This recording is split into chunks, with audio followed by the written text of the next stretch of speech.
Welcome to the number game. आज हम बात करेंगे पेरीमीटर एंड एरिया की। ये पेरीमीटर एंड एरिया होते क्या हैं, उनको हम कैसे फाइंड आउट करते हैं, उसके बारे में आज हम सब कुछ डिस्कस करेंगे। तो सबसे पहली फिगर है हमारी स्क्वायर की। स्क्वायर का पहला रूल है कि उसकी चारों साइड बराबर होती हैं। अगर इसकी एक साइड 3 सेंटीमीटर है, इट मीन्स इसकी बाकी 3 साइड भी या 4 साइड भी सबकी सब इक्वल होंगी, यानी 3 सेंटीमीटर ही होंगी। तो यहाँ पे हम बात करेंगे पेरीमीटर की। पेरीमीटर होता क्या है? पेरीमीटर बोलते हैं बाउंड्री की, कि स्क्वायर की जो बाउंड्री है वो टोटल कितनी आ रही है। तो पेरीमीटर जो होता है बाउंड्रीज होती हैं, तो इसकी कितनी बाउंड्रीज है? 1 2 3 एंड 4 बाउंड्रीज हैं। अगर हम इसको इस तरह प्लस करें 3 प्लस 3 प्लस 3 प्लस 3, 4 बाउंड्रीज हैं इसकी। हमने 4 टाइम्स 3 लिख दिया, इसको प्लस कर देते हैं। 3 plus 3 is 6, 6 plus 3 is 9, 9 plus 3 is 12। तो ये हो गया आपका 12 सेंटीमीटर। ठीक है, लेकिन ये तो थोड़ा लेंथी मेथड हो गया। अगर बाउंड्री ज्यादा हुई तो क्या करेंगे, या कोई और अगर इसमें सिनेरियो आ गया तो हम क्या करेंगे? तो इसके लिए मैथमेटिशियन ने शॉर्टकट बताया है। शॉर्टकट ये बताया है कि अगर सारी साइड बराबर हो, आप उस साइड्स काउंट करो कि साइड्स कितनी है। कितनी साइड है इसकी? 4। तो आपने यहाँ पे 4 लिख दिया, 4 मल्टीप्लाई बाय। अब जितनी अगर इसकी सारी साइड बराबर है तो हम उसका लिख देते हैं यहाँ पे 3 सेंटीमीटर। तो 4 3 से कितने हो गए? 4 3 से 12 सेंटीमीटर आपका आंसर आ गया। देखिए दोनों तरीके से आपका जो है आंसर आ जाएगा, लेकिन जो प्रॉपर फॉर्मूला है इसका 4 मल्टीप्लाई बाय साइड। ठीक है, और अब बात करते हैं इसके एरिया की। एरिया क्या होता है? एरिया बोलते हैं उसे कि जहां पर अगर आप स्क्वायर की बात कर रहे हैं, स्क्वायर अगर आप कहीं पे रखेंगे तो वो कितनी जगह ऑक्यूपाई करेगा। तो जितनी जगह वो ऑक्यूपाई करेगा वो इसका एरिया होगा। तो एरिया जो हो गया मतलब इसके अंदर का हिस्सा हो गया। ठीक है, तो एरिया का फॉर्मूला क्या है? Side multiply by side. इसको एक और तरीके से भी लिखते हैं, वो होता है साइड स्क्वायर। ठीक है, दोनों फॉर्मूला सही हैं, दोनों का आप यूज कर सकते हैं। ठीक है, स्क्वायर का मतलब होता है कि अगर उस साइड को अपने आप से मल्टीप्लाई कर दिया जाए, वो होता है स्क्वायर इसका। तो यहाँ पे कितना दे रखा है? 3 दे रखा है, तो आप 3 मल्टीप्लाई बाय 3 सेंटीमीटर आप लिख दिए। 3 3 से 9 सेंटीमीटर इसका एरिया आ गया। ठीक है, अब चलते हैं नेक्स्ट फिगर की तरफ। नेक्स्ट फिगर है हमारी रेक्टेंगल। रेक्टेंगल में अपोजिट साइड्स इक्वल होती हैं और जो उसकी लंबी साइड होती है वो उसकी लेंथ होती है। अपोजिट साइड इक्वल होती है मतलब जो ऊपर की लेंथ होगी, फॉर एग्जांपल इसकी 4 सेंटीमीटर ऊपर की लेंथ है, इट मींस उसकी अपोजिट यानी कि इसके सामने वाली लेंथ वो भी इक्वल होगी। अगर ब्रेथ की बात करें, ब्रेथ अगर 2 सेंटीमीटर है तो सामने वाली साइड भी 2 सेंटीमीटर ही होगी। इन द सेम वे अगर इसको स्टैंडिंग पोजीशन में रख दिया जाए तो भी ये रेक्टेंगल है। तो कंफ्यूज मत होना अगर आपको कभी ये फिगर नहीं देके आपको क्वेश्चन में ये फिगर दे दे, दोनों केसेस में रेक्टेंगल आपका सेम रहेगा। ठीक है, अब बात करते हैं पेरीमीटर की। पेरीमीटर वही हो गया बाउंड्रीज उसकी। ठीक है, तो बाउंड्रीज कितनी है इसकी 4 बाउंड्रीज हैं। ठीक है, लेकिन स्क्वायर से अनलाइक, मतलब स्क्वायर से हट के यहाँ पे 2 साइड इक्वल है। तो हम क्या करेंगे, यहाँ पे जब 2 साइड इक्वल है तो 2 लिख देंगे यहाँ पे। उसके बाद multiply by length plus breadth लिख देंगे यहाँ पे। क्यों यहाँ पे 2 क्यों लगाया? क्योंकि इसकी 2 साइड इक्वल होती है ना। स्क्वायर में 4 होती थी, आपने 4 लिख दिया था। अब यहाँ पे 2 लेंथ और 2 ब्रेथ है तो हमने यहाँ पे 2 लिख दिया। ठीक है, अब इसको सॉल्व करते हैं। 2 मल्टीप्लाई बाय लेंथ कितनी है? 4 है। ब्रेथ कितनी है? 2 है। आपने यहाँ पे लिख दिया। अब इसको प्लस करते हैं, 4 प्लस 2 कितना हो गया? 6 हो गया। अब इसको मल्टीप्लाई कर देंगे तो ये 12 सेंटीमीटर इसकी पेरीमीटर आ गया। ठीक है, in the same way area की बात करते हैं। एरिया मैंने आपको क्या बताया था कि वो अगर हम कोई रेक्टेंगल कहीं पर रखें तो वो कितनी जगह ऑक्यूपाई करेगा, वो एरिया होता है। मैं आपको डस्टर का एग्जांपल देता हूं। ये डस्टर रेक्टेंगल शेप में है। ठीक है, अगर मैं इस डस्टर को कहीं पे रखता हूं, ये पूरा डस्टर कितनी जगह ऑक्यूपाई करेगा, ये इसका एरिया हो जाएगा। ठीक, अब एरिया का फॉर्मूला क्या होता है? लेंथ मल्टीप्लाई बाय ब्रेथ होता है। लेंथ कितनी है? 4 है और ब्रेथ कितनी है? 2 है। यहाँ पे हमने लिख दिया सेंटीमीटर। 4 2 से कितने होते हैं? 8 होते हैं। ये हो जाएगा सेंटीमीटर स्क्वायर। जब भी आप किसी का एरिया निकालेंगे, चाहे वो किसी भी चीज का हो, I mean circle, square, rectangle, hexagon, octagon, किसी चीज का भी एरिया निकालेंगे वो हमेशा स्क्वायर में आंसर आता है। आप याद रखिएगा, जब भी आप किसी भी चीज का एरिया निकालेंगे आप आंसर में या सेंटीमीटर हो तो सेंटीमीटर स्क्वायर, अगर यहाँ मीटर होता तो मीटर स्क्वायर में आप इसका आंसर लिखते हैं। ये हो गया हमारा पेरीमीटर और एरिया रेक्टेंगल का। अब बढ़ते हैं नेक्स्ट फिगर की तरफ, वो है सर्किल। सर्किल की जब भी बात शुरू करते हैं पहले आपको सर्किल के बारे में बताते हैं। सर्किल में यहाँ पे जो सेंटर में जो डॉट होता है ये होता है सेंटर ऑफ द सर्किल, मतलब सर्किल के बिल्कुल बीच का हिस्सा। ठीक है, तो ये होता है सेंटर ऑफ द सर्किल। अगर सेंटर ऑफ द सर्किल से कोई हाफ लाइन जा रही है तो ये होता है हमारा रेडियस।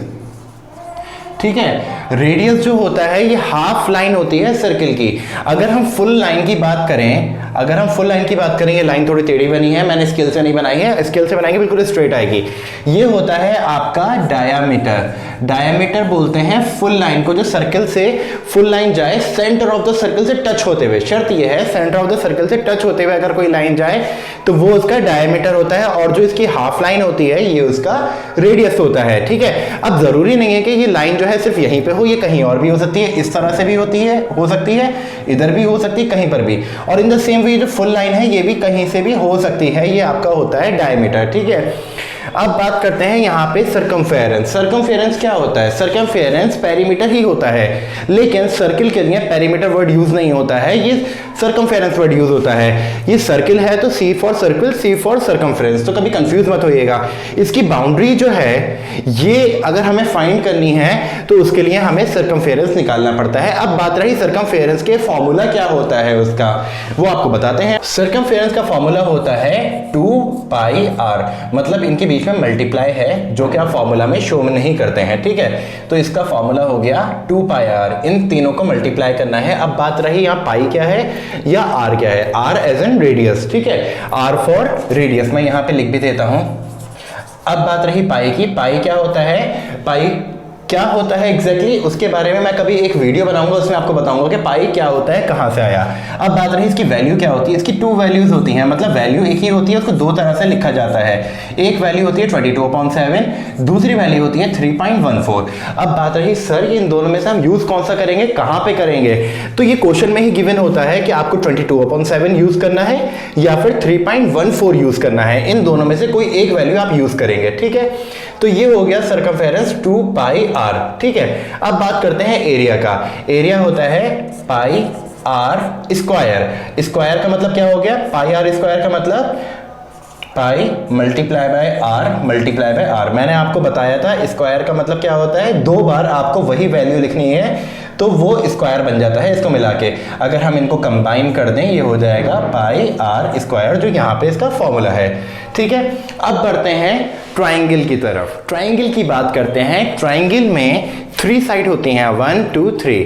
ठीक है, ट्राइंगल काफ़ी टाइप्स के होते हैं, हम यहाँ पे टाइप्स डिस्कस नहीं कर रहे हैं, यहाँ फॉर्मूला डिस्कस करते हैं, तो फॉर्मूले पे आते हैं सीधा। तो इसका फॉर्मूला होता है half into base into height. ठीक है, अब बात रही बेस और हाइट, ये क्या होती हैं। बेस होती है इसके नीचे का हिस्सा, ये जो होता है नीचे सबसे नीचे वाला पार्ट, ये होता है इसकी बेस। ठीक है, अब बात रही हाइट की, क्या होती है हाइट, ये स्टैंडिंग लाइन नहीं होती है, यहां से एक हमें स्ट्रेट लाइन ड्रॉ करनी होती है। अगेन मैं स्ट्रेट लाइन ड्रॉ नहीं कर पा रहा हूँ, स्केल यूज नहीं कर रहा हूँ। यहां से अगर आप एक स्ट्रेट लाइन ड्रॉ करेंगे तो, और ये जो होती है 90 डिग्री पे स्टैंड होती है, ये होती है हमारी हाइट। ठीक है, तो अगर हम इनको half into base into height कर दें तो ये हमारा ट्राइंगल का फॉर्मूला बनके आ जाएगा। ठीक है, अब बात करते हैं इसी से सिमिलर की, वो है आपका पैरेललोग्राम। जो है वो ट्राइंगल की तरह ही होता है, बस ये थोड़ा सा टिल्टेड होता है, टेढ़ा होता है। ठीक है, इसको हम बोलते हैं स्लैंटिंग लाइन। स्लैंटिंग मतलब टेढ़ी लाइन। ठीक है, ये थोड़ा टेढ़ा होता है। इसका फॉर्मूला जो होता है ये रहा आपका ट्राइंगल का फॉर्मूला। ठीक है, अब आ जाते हैं पैरेललोग्राम पे। मैंने यहाँ पे शॉर्टकट लिखा है पैरेललोग्राम का। ठीक है, पैरेललोग्राम का फॉर्मूला होता है simple base into height. Base into height यानी कि इस जैसा ही फॉर्मूला है, बस यहाँ पे हाफ नहीं है। हाफ क्यों नहीं है वो आपको अभी बताता हूं मैं। सबसे पहले आपको यही चीज बताता हूँ, इन दोनों का मैं साथ में बता रहा हूँ क्योंकि इसमें भी यही फंडा यूज होता है कि यहाँ से सीधा पॉइंट से जो सीधी लाइन आएगी ये इसकी हाइट होगी, और जो इसका नीचे का हिस्सा होता है ये होता है इसका बेस। ठीक है, अब बात रही यहाँ पे हाफ क्यों नहीं है, जब फॉर्मूला सेम है बस इसमें हाफ नहीं है। क्यों? क्योंकि अगर आप पैरेललोग्राम बनाएंगे और उसको डायगोनली उसको कट कर दें तो आप देखेंगे ये एक ट्राइंगल बना, दूसरा ट्राइंगल आपका ये बना। ठीक है, एक ट्राइंगल आपका ऐसे बन गया, एक ट्राइंगल आपका ऐसे बन गया, ये 1 ट्राइंगल और ये 2 ट्राइंगल। तो जब पैरेललोग्राम का ये हाफ है, आधा है, तो इस वजह से ट्राइंगल को हम half into base into height रखते हैं, और अगर पैरेललोग्राम को फुल ले लें तो ये फुल हो गया पैरेललोग्राम यानी बेस इंटू हाइट। अब बात करते हैं हम सेमी सर्कल की। सेमी सर्कल का मतलब होता है हाफ सर्कल, सर्कल का आधा। सर्कल ये पूरा होता है, हमने इसको हाफ कट कर दिया तो वो बन गया आपका सेमी सर्कल। ठीक है, तो ये पूरा सर्कल नहीं है, इसलिए इसमें सर्कमफ्रेंस नहीं निकालेंगे, इसे पेरीमीटर ही निकालेंगे। ठीक है, तो बात यहाँ पे इसका फॉर्मूला आ जाता है, perimeter is equal to diameter plus pi R, D for diameter, R for radius. ठीक है, अब बात रही कि ये इसमें पेरीमीटर आपने निकाला और इसका फॉर्मूला भी लगभग सर्कल से सेम है। सर्कल से सेम क्यों है? सर्कल का अगर हम सर्कमफेरेंस की बात करें, सी फॉर सर्कमफेरेंस, क्या फॉर्मूला होता है? 2 पाई आर। ये सी फॉर सर्कमफेरेंस है। ठीक है, तो सर्कमफेरेंस का फॉर्मूला होता है 2 पाई आर। अब इसमें से हमने 2 क्यों हटा दिया और यहाँ पे डायमीटर क्यों आ गया? क्योंकि ये सर्कल जो है वो फुल होता है, तो हमने उसको हाफ कर दिया। हाफ कर दिया मतलब उसको कट कर दिया, 2 पार्ट्स में डिवाइड कर दिया। तो ये 2 से 2 कैंसिल आउट हो गया, बचा क्या? पाई आर। हमने पाई आर यहाँ पे लिख दिया। अब इसका डायमीटर हमें यूज करना था, जो लाइन है ये डायमीटर है, तो हमने यहाँ पे डी लिख दिया। ठीक है, तो आज के लिए इस वीडियो में सिर्फ इतना ही। So thank you so much, bye bye, जय हिंद।